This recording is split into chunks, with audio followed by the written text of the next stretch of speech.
And we're back. Ladies and gentlemen, Real Deal Talk, Epic 63, fighter interviews, round one. We're starting out with a bang, 7:30 a.m. Saturday morning here. And we've got in the house the coming off a victory off of Epic 62, Mr. Sam Turpin, ladies and gentlemen.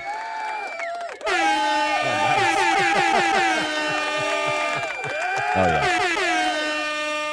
That was awesome. It was a big win. You deserve that applause.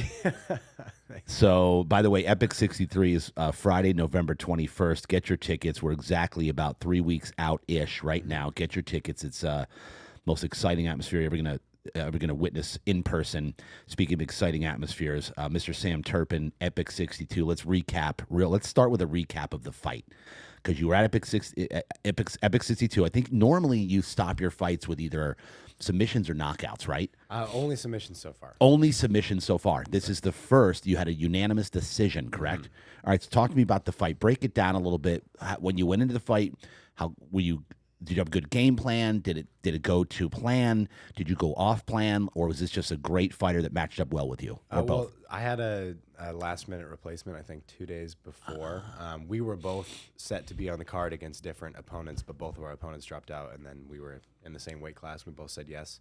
And so I had no idea about this guy. I think I went on Instagram and I watched like a few seconds of a boxing smoker, and that was like his most recent competition. He fought MMA as a teen, but hadn't done any adult competitions, and nothing was on YouTube or anything. So I had no plan. So just kind of get in there and do whatever I thought was going to be the best way to get to a victory. And we just kind of ended up colliding a whole bunch, and my wrestling made the most sense. And I just ended up getting a few takedowns around, and I had to fight off some submissions, and just kind of like, I think I won mainly on just like the control time and the ground and pound that I landed from top position. I didn't really threaten any submissions myself. I escaped a couple of his, and I hit him when I did, and I got a few takedowns around, and that was pretty much what won me the fight. Yeah, I remember you escaping a couple. Yeah. Yeah. The triangle was really gnarly. Had me at a triangle and was just hammer fisting the shit out of my head, and it took a little too long to think and get out of there, but I ended up being okay. He actually, I think the fight started with him hitting me with a right hand that rocked me pretty bad. Or at least it looks like it. I can't remember super well. Right. I remember being pretty cogent, but like if you look at it, it looks like I get almost slept. In like the first like, I want to say like 10, 15 seconds. But then just he was close to me, so we started wrestling, and then I survived that round, and then the next two just got kind of like snowballed and got better and better. Legit fighter. Yeah, man. Yeah, Chris is solid. Like I said, I had no idea what to expect, but I guess he'd taken time away from competing in MMA because he was playing football or something like that. Right. So super fit guy, really athletic. Probably the most athletic person that I've fought so far. I mean, I've definitely fought some good athletes, but like he just like felt very potent. Nice. So, oh yeah. So it was a good win. Beautiful, man. Nice job. So moving for the next fight, who are you fighting this next one? We just changed my opponent. It's I think his last name is Sabirov. Okay. He fights with victory. Okay. Yeah. And what do you know about him? He fights with victory. That's what you know. I watched. He's got 3 fights online, and there's only one that goes almost to decision. The one that he lost, he gets finished in the last like 10 seconds of the third round. Oh yeah. But his other 2 fights, he can't get much of a read. He's kind of fighting bums, and he beats him really early. Oh, really? He knocked a guy out in like 24 seconds, and then he guillotined a guy in a minute, and not much to go off of those. Right. But in the fight that he lost, I saw some like pretty impressive counter wrestling, and I'd say submission attempts, but he just kind of seems to hang on guillotines when guys shoot. So I don't really know if that's what his plan was or anything. He didn't finish it, obviously. But Gotcha. Yeah. Nice. All right. So and talk about the gym that you're training with. Let's recap that. So let's shout out the gym. And your trainers. San Diego. So I'm splitting my time between 10th Planet San Diego and 10th Planet Oceanside, working with Manny and working with AJ. Nice. And it's been good, man. I've especially been working more with AJ over these last couple camps, just because I've spent more time in North County, and it just made a lot more sense for me to go out there to Oceanside because it's like a 20-minute drive to my job over in Carlsbad. Yep. So just out of convenience, I started going there, and then it just turned out to be a really good fit. Just the guys are my size, and they're good, and AJ's an awesome coach, and it's been like I think the thing that's kind of brought me up to the next level over the last couple of years. Nice. Yeah. And what's AJ's last name? Matthews. AJ Matthews. He's up at Oceanside. Yes. Nice. And what's your regimen looking like right now? How many days a week are you training? How many hours a day? Pretty much every day I train, but it's not hitting like 2 days every day right now. I think Friday is really my only day that I do a 2 a day. Everything else is I just train in the mornings and I work in the afternoon. Yeah, it's been good. I hasn't been as crazy as my last camp. It's been a little bit more focused. Yeah. And yeah, I've just been kind of piecing together a good amount of sparring each week, and yeah, I feel good. Good. And then, let's also give me I think we talked about it last time. Or I think this is your third time on my podcast to do these interviews. Yeah, second or third. Second or third, yeah. Why do you fight? Like, what keeps you? Because how old are you now? 30. You're 30. Yeah, you're ripe old age of 30. I am. It's crazy. Ancient for the sport. Ancient man. for the sport. We fight an amateur, especially. So what? Why do you fight? What keeps you fighting? I mean, why do I fight, and what keeps me fighting, I think might be different things now at this point. I think when I started fighting, it was because I didn't know if I could. Just didn't really have a very tough upbringing, you know. Just I have great parents and a really good life, and I have options and stuff. I'm not like you get a lot of guys who are like, if I wasn't doing this, I'd be selling drugs or in jail or something. Yeah. No, I'd be fine. Yeah. I'd be doing something chill. But I just kind of felt like I needed to challenge myself, and I think I have a little bit of a complex where I feel like you need to earn the good shit, and I kind of came into this life with the good shit. Yeah. So Yeah.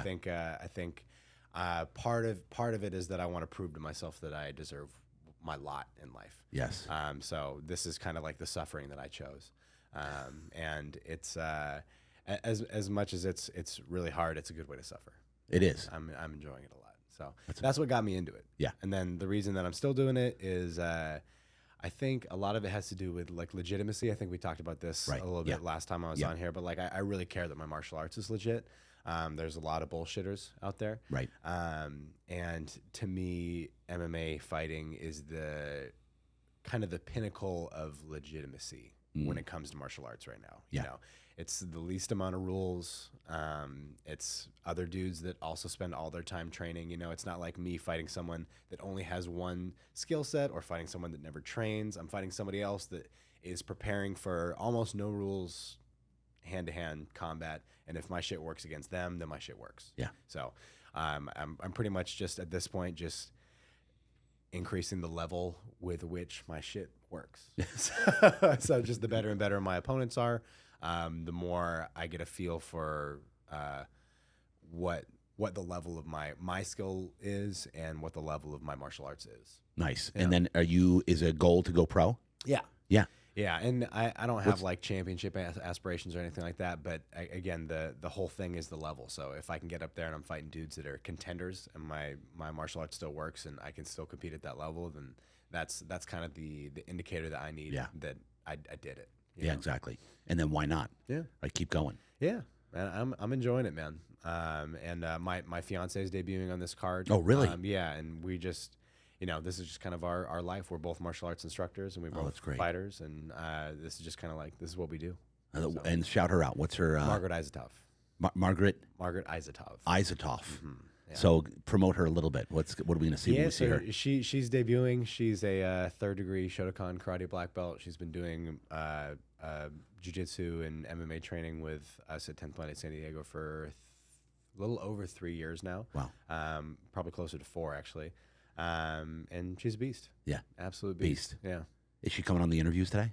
Not today. She's in Ann Arbor right now. Okay. So when I'm fly out to Ann Arbor, I'm going to go join her. But when she gets back, she'll schedule. Okay. So speaking of your schedule today, so you're in Brighton early here. I'm like, well, what do you got going on the rest of the day? Tell the group what you got going on. Yeah, so we got at Saturday, so we got Nogi Judo at 9 a.m. at 10th Planet San Diego. That's the only class that I teach at my gym right now. And I'm having a lot of fun with that class. So those of you guys have been showing up to Nogi Judo, thank you. Yeah. Keep it up. And after that, we're running a in-house modified rules sumo tournament at Swift Kick Martial Arts in Carlsbad. So We opened it up to the Carlsbad location, and we also have a location in Rancho Bernardo.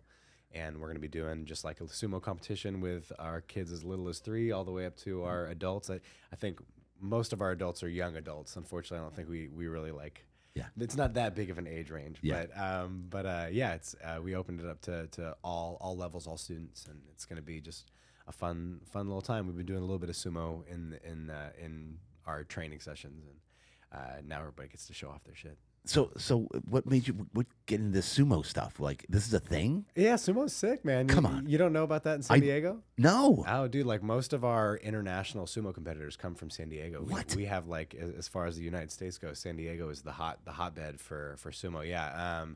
I'm trying to remember where JJ's teaching at right now, but Coach JJ runs like it was Honu Sumo, and they're not there anymore. And JJ, I'm sorry, I can't remember where you guys are at now.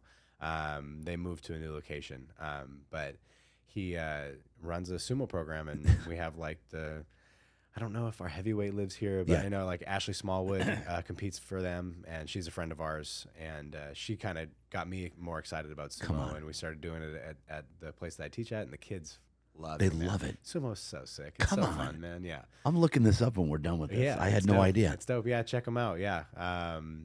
Yeah, I'm trying to think about who to shout out for, but Coach JJ and then Ashley are my main connections to sumo.